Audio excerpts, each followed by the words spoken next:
Hello everyone, আসসালামু আলাইকুম। কী অবস্থা সবার, কেমন আছেন? আজকের ব্লগটি দেখার জন্য আপনাদের সবাইকে স্বাগত জানাচ্ছি। সব সময় তো আমার রান্নাবান্না, ঘর গোছানোর এই সব ব্লগ নিয়েই থাকি। তো আজ একটু অন্যরকম ব্লগ নিয়ে এসেছি আপনাদের কাছে। আশা রাখছি আজকের ব্লগটি ভালো লাগবে, আর ভালো লাগলে পুরো সময় জুড়ে আমার সাথেই থাকবেন। হ্যাঁ, অবশ্যই ভিডিও নিচে একটা লাইক দিবেন আর সুন্দর করে একটা কমেন্ট করবেন, কারণ আপনাদের কমেন্টে সুন্দর সুন্দর কমেন্ট করলে সেটা দেখে বা পড়ে আমার মনটা খুবই খুশি হয়ে যায় আর আমার কাজ করার উৎসাহ বাড়ে। তো তাই আপনাদের কাছে রিকোয়েস্ট, ভিডিও নিচে লাইক দিবেন আর সুন্দর একটা কমেন্ট করে যাবেন। কয়েকদিন আগে আমি আমার ছোটো বোনের বাসায় গিয়েছিলাম। তো সেখানে যখন গেলাম ভাবলাম যে আপনাদের জন্য একটা সুন্দর ভিডিও মেক করে নিই। তো তার বাসাটা কিভাবে সুন্দর করে সাজিয়েছে, তবে আমি পুরো বাসার ভিডিও মেক করতে পারিনি, যতটুকু পেরেছি একটু একটু করে ক্লিপ নিয়েছি।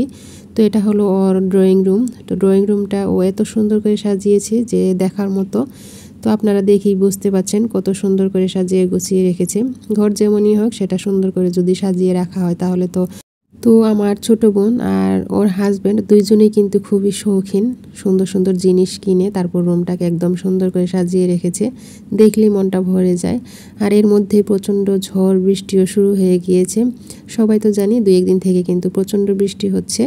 তো এই তো দেখতেই পাচ্ছেন তার বাসা থেকে কিন্তু জায়গাটা বা দৃশ্যটা অনেক সুন্দর, তাই আমি একটু ভিডিও করে রেখেছিলাম।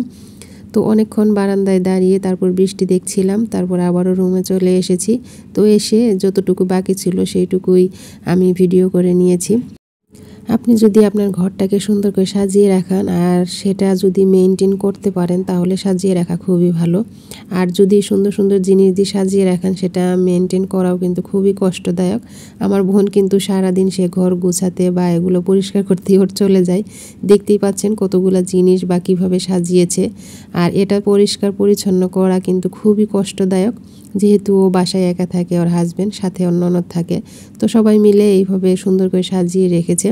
আমার কাছে বেশ ভালো লেগেছে। তো আপনাদের কাছে কেমন লেগেছে কমেন্টে তো অবশ্যই জানাবেন। তো এটা ছিল তার লিভিং রুম। তো তার পাশে আরেকটা রুম ছিল, তো সেখানে এরকম সুন্দর করে সাজিয়ে রেখেছে। সুন্দর একটা শোকেস রেখেছে ছোট সাইজ, তার পাশে এরকম কয়েকটা ছোপা রেখেছে। তো দেখতে মাশাআল্লাহ বেশ সুন্দর লাগছে। আর তার দেওয়ালগুলো কিন্তু খুবই সুন্দর। আপনারা যে পেন্টিংগুলো দেখতে পেলেন সে কিন্তু নিজের হাতে সবগুলোই বানিয়েছে। সে বাসায় সব পেন্টিং করে তারপরে রেখে দিয়েছে। তাদের ছাদটাও কিন্তু খুবই সুন্দর। আমি ছাদে গিয়েছিলাম, তো ওই ছাদে থেকে কিছু একটু ক্লিপ নিয়েছি। দেখতেই পাচ্ছেন কত সুন্দর। আর তার সবচেয়ে সুন্দর একটা সদস্য হলো এই বিড়াল ছানা। তার 2টা বিড়াল ছিল, তো একটা মারা গিয়েছে আর একটা আছে। তাকে এখন ঘাস খাওয়াচ্ছে। সে নিচে থেকে গিয়ে ঘাস নিয়ে আসলো, নিয়ে এসে তারপরে তো খাওয়াচ্ছে। আর পাশে তো ডাইনিং রুমটাও কিন্তু সুন্দর করে সাজিয়েছে। তবে আমি পুরোটাই এখনও ক্লিপ নিতে পারিনি, একটু একটু করে যেখানে ছিল তো সেইভাবেই নিয়েছি। পাশেই তার 3টা বেডরুম ছিল। তো এই ছিল আমার আজকের ব্লগ। কেমন লেগেছে কমেন্টে জানাবেন। আসসালামু আলাইকুম, আল্লাহ হাফেজ।